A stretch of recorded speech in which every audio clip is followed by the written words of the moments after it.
You didn't do it on purpose. You weren't trying to send a message. You weren't staging anything or performing a version of yourself for anyone's benefit. You were just happy, genuinely, quietly, unmistakably happy, and somehow that's the thing that got through. Not the tears, not the reaching, not the months of waiting and hoping and making yourself available, your happiness. Why does the avoidant who engineered the distance go still at the sight of your joy? Why does the person who seemed unbothered by your pain seem genuinely broken by your peace?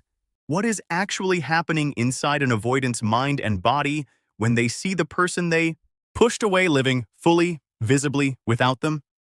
Most people assume this is about jealousy, about ego, about someone wanting what they can no longer have. That explanation is too shallow. The real mechanism runs several layers deeper.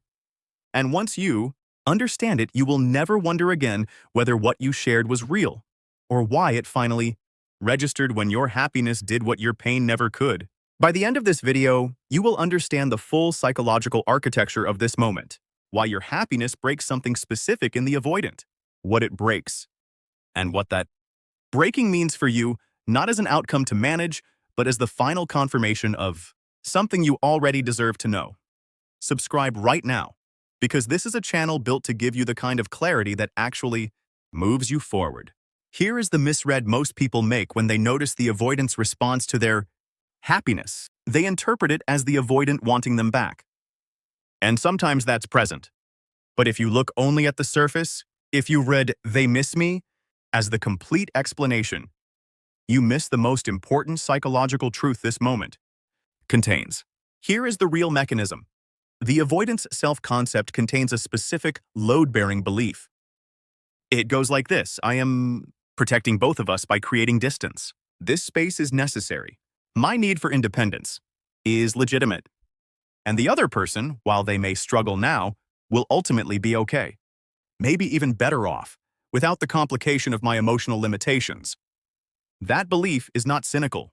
It is genuinely held. It allows the avoidant to withdraw, to create damage, to exit without full confrontation of the cost, because the belief absorbs the cost.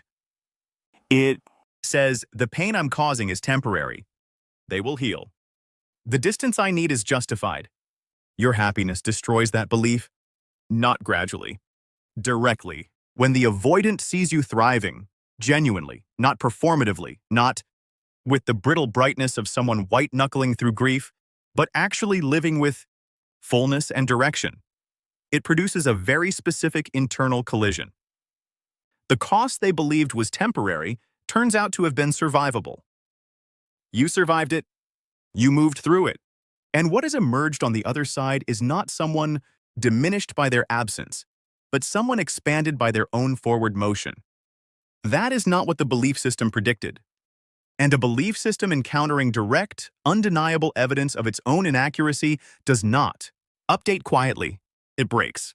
There are 5 phases that describe how this breaking unfolds inside the avoidant, from the first glimpse of your happiness to the long aftermath of what it produces. The first is the assumption phase. After the separation, however it happened, the avoidant's operating assumption about you is relatively stable. You are in pain. You are grieving. You are at some level still organized around the loss of the connection. This assumption is not cruel. It is a natural extrapolation from everything the avoidant observed while you were inside the dynamic. Externally, the avoidant is living their independent life, processing on their own terms, occasionally monitoring from a distance, but without urgency. Internally, the assumption is doing important psychological work. It is maintaining the narrative that supported the exit, the story that said this was necessary. The pain is temporary. They will be okay. The assumption functions as a buffer between the avoidant and the full weight of what they chose.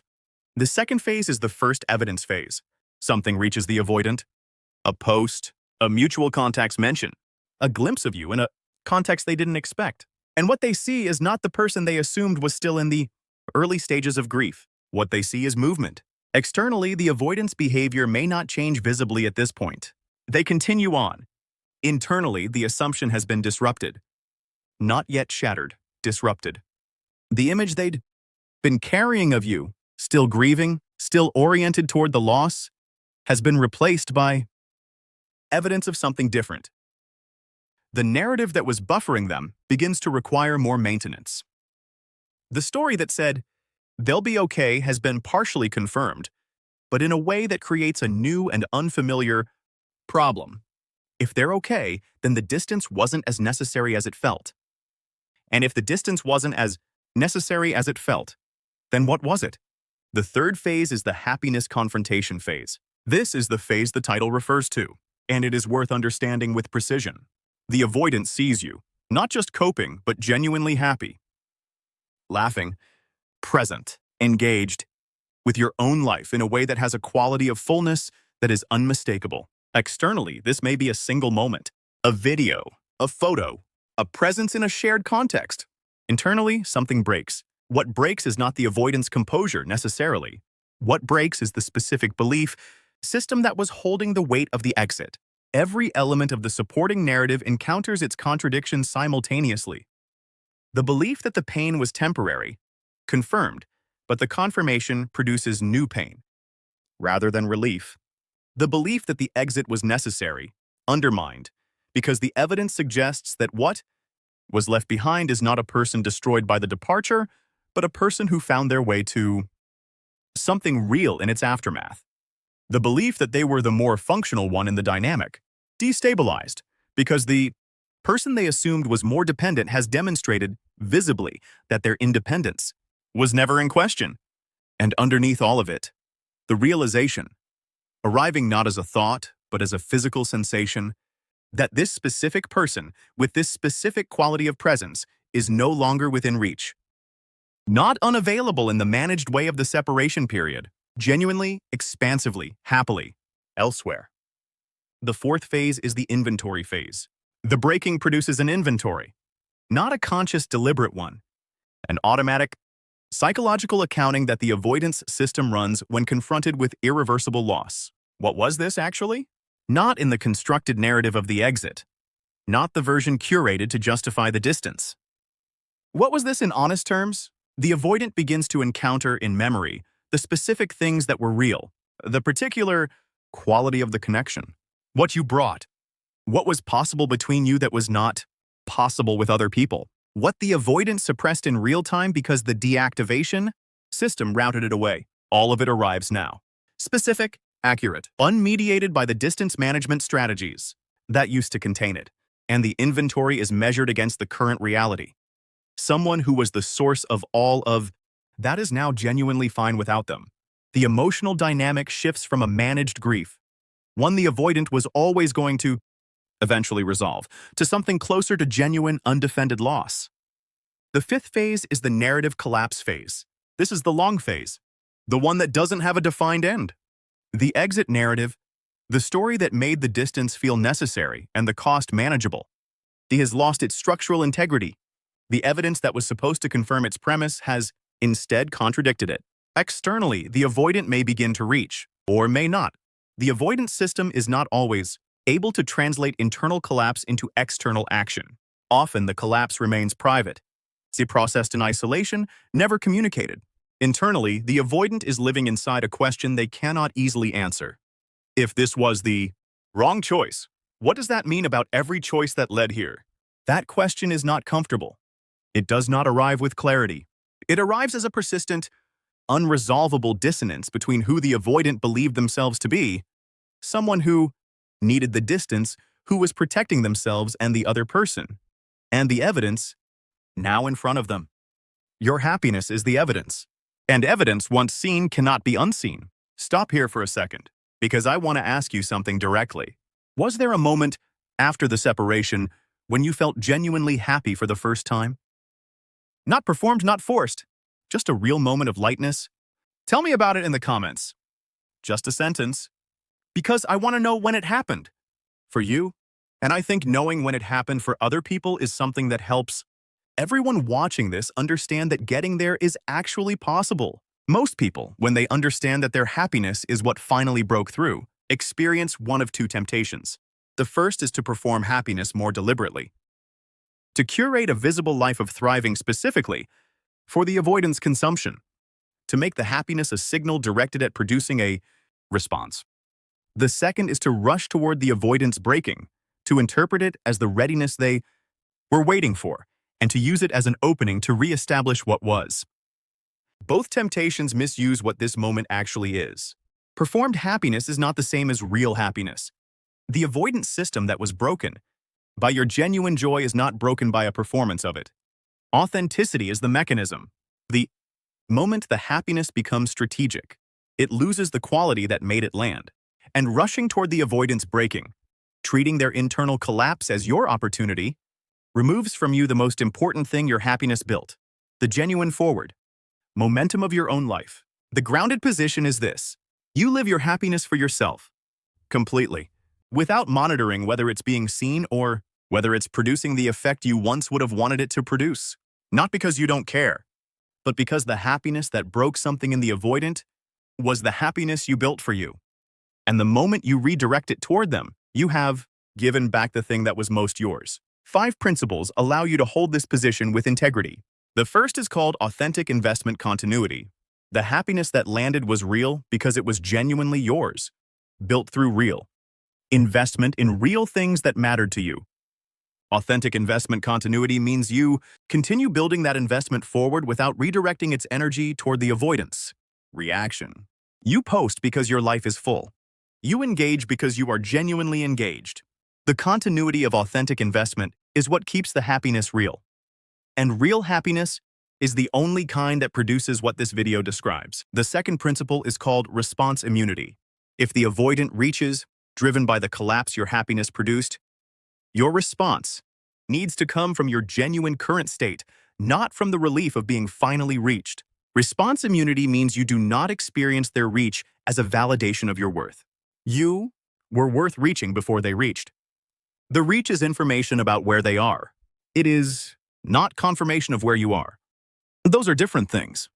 The third is called narrative independence. Your happiness is not a chapter in the avoidance story.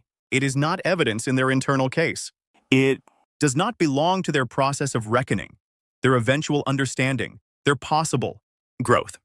Narrative independence means your joy exists in your story, authored by your choices, measured by your own life, not by whether it registered in theirs, not by what it produced in them, not by whether the breaking it caused leads anywhere visible. The fourth principle is called comparison detachment. Once you understand that your happiness impacted the avoidant, the temptation to measure your happiness by its impact is real. Comparison detachment is the practice of keeping your internal measure of your own well-being separate from its external effects. You are not happy because it worked on the avoidant. You are happy because you built something real. Those are your entirely different causal chains, and only one of them is sustainable. The fifth is called forward anchoring. The happiness you built was built in a forward direction, towards something, not away from something. Forward anchoring means you maintain that orientation. You continue building toward what your life is becoming. Every time the attention drifts backward, toward what the avoidant is experiencing, toward what might be possible if the breaking leads to their return, you re-anchor, not forcibly, with genuine interest in what is ahead, because what is ahead is where the happiness lives. Here is what this moment is actually telling you. The happiness that broke something in the avoidant was not accidental. It was the natural output of a person who, having been inside a dynamic that couldn't hold them fully, finally found room to be fully themselves. That person, the one who is genuinely happy, genuinely present, genuinely building, is not a new version of you. That person was always you, living inside a dynamic that required you to be less of yourself than you were capable of being. You don't perform your happiness for anyone's benefit. You protect it from anyone who would make it conditional again. You don't measure your worth by whether it broke something in the person who left. You measure it by whether you can receive your own life with the same fullness you were, always willing to give to someone else. You don't redirect your joy toward their process. You let your process be the most interesting thing in the room. Zoom all the way out. An avoidant seeing someone they pushed away living fully, genuinely, expansively, without them, is encountering the most precise evidence available that what they managed away was real. Self-worth is not something someone else confirms by being undone by your absence. It is something you build in the daily practice of choosing your own life over the orbit of someone. who couldn't hold it. Emotional intelligence is not the ability to engineer a response in the avoidant. It is the ability to build a life so genuinely full that the engineering was never something you had time for. Personal power is not your happiness becoming a weapon. It is your happiness becoming so completely yours that it can never be used as anything else. The avoidant saw you happy, and something broke. Not in you. In the story they told to justify letting you go. That story was never true. And now finally, neither you nor they can pretend it was. If this video reached you, if it named the specific thing you've been trying to explain to yourself, leave it in the comments. Not a long paragraph. Just the sentence that landed. The one that finally said the thing. And if you want to understand what happens after the breaking, what the avoidant does when their narrative collapses, whether it leads anywhere real, and how to read the signs of genuine change versus another cycle of the same pattern, the next video is already there. It goes exactly where this one left off. Don't wait on it.